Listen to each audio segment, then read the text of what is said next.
Si tu as un business et que tu penses que tous tes leads méritent un call de closing avec toi, tu perds de l'argent.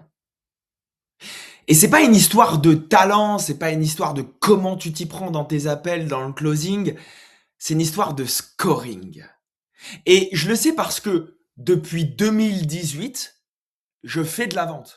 J'ai passé plus de 5000 appels avec des niches différentes, des produits différents dans l'immobilier, avec les thérapeutes, dans le sport, dans le make money, bref, plein de choses. Et après avoir pris des milliers et des milliers d'appels, là où tout le monde dit que tout le monde mérite d'être pitché, les top closers décident avec qui ils vont jouer. Avant même de prendre l'appel de vente. Et donc, je vais tout vous expliquer dans cette vidéo de manière précise et concise. Et restez bien jusqu'à la fin parce que je vous ai préparé une fiche où vous allez pouvoir vous servir de tout ce que je vous donne dans cette vidéo dès aujourd'hui dans vos futurs appels. Et qu'on soit bien d'accord, quand je dis scorer un lead, ce n'est pas décider s'il va acheter ou non. C'est décider avant tout s'il mérite ton attention. Et à un moment, j'ai donc arrêté de chercher à vouloir mieux vendre et cumuler de l'information. Parce que j'avais déjà la base. Au lieu de chercher à mieux vendre, j'ai commencé à mieux choisir avec qui je passais du temps au téléphone. Donc, je vais te partager exactement moi comment je fais de manière rationnelle pour identifier potentiellement quelques faiblesses, quelques limites de mon prospect pour savoir si c'est des red flags et donc je limite l'appel ou alors si c'est des green flags pour passer plus de temps au téléphone avec lui. On se retrouve, je vous montre tout. Donc chez nous, il y a une règle d'or lorsqu'on travaille dans la vente. C'est que il n'y a aucun lead qui doit passer à l'étape du closing sans qu'il soit scoré. Donc je vais vous montrer mon framework de scoring. Évidemment, c'est le mien, c'est selon mes vérités, ma perception à moi. À vous de le façonner selon votre vérité. Le but, c'est que ça vous fasse gagner plus d'argent et forcément du temps. La première chose que je demande à mes sales d'identifier et que moi j'identifie quand je suis dans mes appels de vente pour scorer le prospect en face de moi, c'est son historique d'investissement. Alors attention, je ne parle pas d'état financier ou de richesse ici. Je parle de niveau de maturité, de niveau de conscience face à l'investissement. Et donc, il y a 3 étapes. Selon lui où il en est, je le score avec des points. Donc, s'il a déjà payé pour résoudre une problématique, donc qu'il est éduqué au passage à l'action dans l'investissement et investir sur lui ou dans son activité, c'est plus 25 points, direct, le maximum. S'il a déjà testé seul, qu'il a essayé et tenté des choses gratuitement, c'est plus 10. Mais attention, ça veut dire qu'il y a quelque chose à travailler parce que sinon, il aurait déjà investi pour se faire accompagner. Et le plus bas niveau, c'est n'a jamais rien payé. Et donc là, il faut comprendre pourquoi et évidemment mesurer la température sur sa motivation d'achat et sa confiance en lui et en nous dans sa capacité à agir. Donc c'est la première chose qu'on va scorer. Selon les réponses que nous avons, on donne un score. La deuxième chose qu'on va scorer et qu'on demande à nos sales de scorer, c'est l'urgence réelle. Parce que évidemment, s'il n'y a pas d'urgence, il n'y aura pas de passage à l'action, c'est sûr et certain. Donc,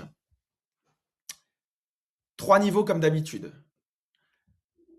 Le plus haut niveau qu'on recherche dans son urgence à notre prospect, c'est qu'il y a un problème qui lui coûte de l'argent maintenant. C'est le plus haut niveau d'urgence de changer et de prendre la décision de passer le cap avec vous. Le deuxième, c'est inconfort sans échéance claire. C'est-à-dire que la situation aujourd'hui, oui, elle est inconfortable, mais en soi, ça peut durer. Enfin, en tout cas, c'est ses croyances d'aujourd'hui. Et quand vous lui posez la question d'urgence, c'est ce qu'il vous répond. C'est-à-dire que ça peut durer, bon, ça peut être dans 6 mois, 1 an. Il n'y a pas encore vraiment d'échéance et de date précise, mais faut que ça change. Là, évidemment, faut creuser. Dans tous les cas, tant qu'on n'est pas au 20 sur 20 ou au maximum de la note, c'est qu'il faut creuser, c'est qu'il faut approfondir. À ne pas laisser passer tant qu'on n'est pas au maximum de la note. C'est très important. et simple curiosité. Et là, du coup, c'est un 0 sur 20, bien entendu. Ensuite, la troisième, c'est la responsabilité personnelle. Est-ce que c'est quelqu'un qui se tient responsable? Ça, c'est très important parce qu'au moment de la décision, on a besoin de quelqu'un qui prend le contrôle de sa vie, le contrôle de ses choix. Et on doit le savoir dès le départ. Ou alors, il se déresponsabilise, pardon, je vais y arriver. Ça se voit très vite parce qu'il remet la faute sur l'extérieur, sur les autres, sur l'accompagnement qu'il a déjà eu, qui n'a pas marché. Bref. Première étape, je sais que ça vient de moi et c'est ça qu'on cherche et c'est ça qu'on veut.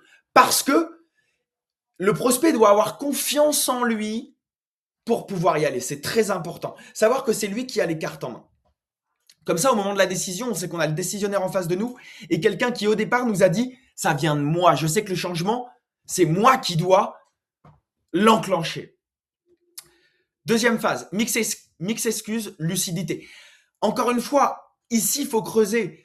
C'est qu'il va se tenir responsable, mais il va y avoir des mais. Oui, mais. Ça, il faut creuser. C'est pas red flag, mais il faut creuser pour rentrer dans la perception et la réalité de ton prospect. Et le plus bas niveau, c'est victimisation totale. Alors ça, moi, je vous le dis direct, je peux pas saquer, c'est un red flag direct. Moi, personnellement, je passe pas plus de temps avec la personne. D'accord? Et qu'on soit d'accord. Là, tout ce que je vous montre, moi, personnellement, ça se passe sur un R1 de 20 à 30 minutes. C'est-à-dire que la personne, quand elle prend un appel avec notre équipe ou chez nos clients, dans tous les cas, il y a un fonctionnement de R1, R2. Et vous pourrez le voir hein, sur ma chaîne YouTube. Il y a une vidéo où je parle de cette stratégie R1, R2. Je vous mettrai la petite image ici. Vous pourrez aller voir comment ça se passe. Mais en tout cas, ça pour moi, c'est un red flag et ça ne part jamais en appel de closing. Hein. Quelqu'un qui se victimise, pour moi, il n'a pas le niveau pour prendre des décisions et changer les choses. Quatrième, c'est l'autorité de décision. Alors ça, on va appeler ça décisionnaire. Si vous n'avez pas le décisionnaire en face, il n'y aura pas de décision. D'accord? Donc, il décide seul, génial. Il décide à deux, on ramène la personne sur l'appel et évidemment, on envoie du nurturing en amont pour que les deux soient sur la même longueur d'onde et le même niveau de connaissance envers vous. Et puis, la troisième, c'est doit demander à quelqu'un. Donc, quelqu'un qui dépasse l'entourage, c'est-à-dire quelqu'un qui peut pas être là maintenant. Bref, ça arrive très peu, ça peut arriver, mais en l'occurrence, ça aussi, c'est un red flag parce que, en l'occurrence, c'est quelqu'un qui se déresponsabilise tout naturellement. Donc, c'est à travailler, mais si on a quelqu'un qui est pas capable de travailler ça et de se responsabiliser et de compter sur lui pour changer sa vie, ça pue, vraiment ça pue. Et dernière étape, l'engagement dans l'échange. Parce qu'on veut voir quelqu'un qui est engagé et pas juste seulement passif dans la discussion. L'énergie, elle ne manque jamais. C'est-à-dire qu'on a tous une intuition. Faites-lui confiance, surtout dans la vente. Donc, premier niveau qu'on attend, c'est un prospect qui pose des questions, qui reformule, qui est vraiment engagé dans la discussion. Et ça, pour certains, ça peut être quelqu'un qui est trop dans le blabla, il nous fait perdre du temps. Au contraire, moi, je suis pas d'accord avec ça. Ça montre quelqu'un d'engagé, ça montre quelqu'un qui considère l'appel, et ça montre quelqu'un, du coup, qui est engagé d'une quelconque façon, il faut creuser, mais qui est tout de même engagé dans l'échange et que forcément, on a quelqu'un en face de nous qui se pose des questions, qui a envie de mieux comprendre, et ça, c'est très intéressant pour nous. Deuxième étape, c'est une écoute passive. Alors ça, il faut ajouter de l'interaction, c'est très important. On n'est pas dans un monologue, il faut surtout pas tomber dedans, mais il faut le pousser. Et si vraiment on a quelqu'un qui en face de nous a une attitude complètement de consommateur et qui est complètement passif, bon, c'est un red flag parce qu'on attend aussi en face de nous un prospect qui est prêt à s'engager, qui est prêt à prendre des décisions, qui est prêt à avoir une attitude dans une meilleure identité de lui-même, je dirais. Et donc forcément, si on a quelqu'un de passif, on ne peut pas attendre grand-chose de lui tout naturellement. Encore une fois, évidemment, il faut creuser. Ce n'est pas généraliste. Chaque profil est différent et c'est ça qui est miraculeux dans la vente. Donc, faut creuser dans tous les cas. Mais faites très attention à ça. Là, tous les points que je viens de vous montrer, c'est des points sur lesquels vous devez porter votre attention. C'est très, très important. Et donc, il y a une lecture rapide à faire du scoring. Et restez bien jusqu'à la fin parce que je vais vous donner accès à mon scoring personnel que vous pourrez recopier, coller et ajuster dans vos appels dès aujourd'hui. OK? Et j'ai rien à vendre ici. Je vous le donne gratuitement. Donc, on arrive sur un total de 100 points. C'est un scoring de 100 points. Donc le maximal est 100, le minimum est 0. 0, ça pue vraiment. Normalement, ça ne doit pas arriver. Si ça arrive, c'est qu'il faut revoir quelque chose dans votre positionnement et dans votre acquisition, bien sûr. Donc, si on est entre 80 et 100, nous, on l'envoie en closing, direct. Si on est entre 60 et 79, on fait un gros recadrage. Quand je dis un gros recadrage, c'est que on met de la posture, on le fait un maximum se vendre, voir comment il se débat. On peut aussi faire de l'anti-vente. L'anti-vente, notamment, c'est quoi? C'est une question comme, au pire, on peut se rappeler dans 6 mois, qu'est-ce que t'en penses? Et là, on attend quelqu'un qui se débat. Ah non, pas dans 6 mois, moi, c'est tout de suite. Et là, on a un recadrage. Ou alors, si on a quelqu'un qui se dit, ah ouais, c'est vrai, 6 mois, ça pue. Et du nurturing. Donc, il doit nous consommer. C'est très, très important. Plus il va passer de temps avec nous avant l'appel de closing et la décision, plus la décision sera évidente et naturelle. Et on veut une décision la plus évidente et la plus naturelle possible. Et pour ça, il doit passer un maximum de temps avec nous. Et évidemment, en dessous de 60, on peut envoyer du nurturing parce qu'un nom n'est jamais définitif, évidemment. On envoie notre chaîne YouTube, on envoie notre Instagram, on envoie notre LinkedIn, bref, on envoie du contenu quelconque, d'où l'importance de créer du contenu, d'où l'importance d'être présent constamment sur vos réseaux, parce que c'est très important pour les personnes qui ne passeront pas à l'action tout de suite et pour les personnes qui vous découvrent. Et donc ça, dans tous les cas, c'est une disqualification, vous n'envoyez pas en rendez-vous. Je rappelle, votre temps, il a une vraie valeur. Vous ne donnez pas 1 heure de votre temps à n'importe qui. C'est là où vous allez perdre confiance en vous, confiance dans vos ventes et que, in fine, vous n'allez pas gagner d'argent. Donc à un moment donné, il faut se faire respecter. Et se faire respecter, c'est aussi sélectionner dès le départ. Je sais qui je peux aider, je connais mes compétences, je connais mes capacités, je connais mon historique. Et donc, si, avec mon scoring définit rationnellement que tu n'es pas en condition pour démarrer et passer 1 heure avec moi ou mon équipe, il n'y a pas de rendez-vous. Et il n'y a pas de négociation possible. On n'est pas des marchands de tapis, qu'on soit bien d'accord. On vend une expertise. Et donc, c'est une force de sélection à avoir dans votre business que je vois trop peu. Je vous le dis très clairement. Je le vois trop peu dans les business et les gens sont affamés de leads. Et dès qu'il y a un leads, boum, il faut absolument le pitcher, on le prend au téléphone dans tous les cas. Je suis pas sûr. Moi, en tout cas, c'est pas mon fonctionnement. Et je gagne de l'argent depuis les 5 dernières années grâce à ça et avec mes clients également que j'ai sur l'agence, auxquels je mets à disposition des sales et sur lesquels aussi on peut gérer la partie marketing, des ads, etc. Bref.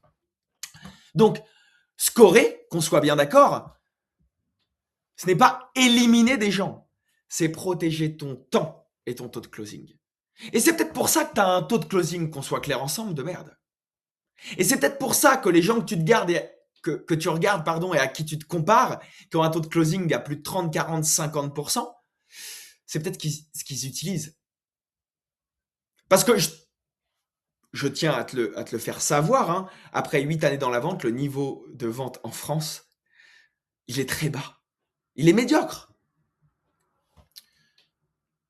Et donc, si le niveau est médiocre, mais qu'il y a des gens qui gagnent plus d'argent dans ta niche que toi, c'est pas un niveau de closing alors. C'est une histoire de sélection. Mieux choisir avec qui tu passes de temps et plus te respecter. Et par la même occasion, c'est se respecter eux-mêmes parce que forcément, quand tu dis non à quelqu'un qui a envie au fond de lui, ça peut le révéler plutôt que lui donner tout en main et à disposition. D'accord? Tu dois jouer ton rôle de coach jusqu'au bout. Et donc, le point final de ça, c'est que quand tu scores mal, tu doutes. Et quand tu scores bien, tu prends de la posture. Et prendre de la posture, c'est ajouter de la certitude à ton discours, à ton appel, à la valeur de ce que tu offres au marché avec ton offre, sans même rien changer sur ton offre. Juste en gagnant de la posture et donc de la certitude sur le marché. Tout se joue dans le scoring. Et j'ai transformé ce scoring en un outil simple, comme je vous l'ai dit tout à l'heure, que tu peux utiliser dès aujourd'hui. Et cet outil, donc c'est ton tableau de scoring qui va aller jusqu'à 100. Et tu peux, dans le lien ci-dessous, y avoir accès appuyer sur fichier et puis en faire une copie. Et c'est un tableau qui te donne exactement les actions à faire, comme tu le vois là à droite. Selon le scoring, ça te donne un statut, les actions recommandées que tu as à faire. C'est duplicable pour toi ou tes équipes ou tes futures équipes, donc à utiliser sans modération, tout de suite disponible dans le lien en description juste en dessous. Et souviens-toi, la vente, ce n'est pas convaincre plus, c'est mieux choisir.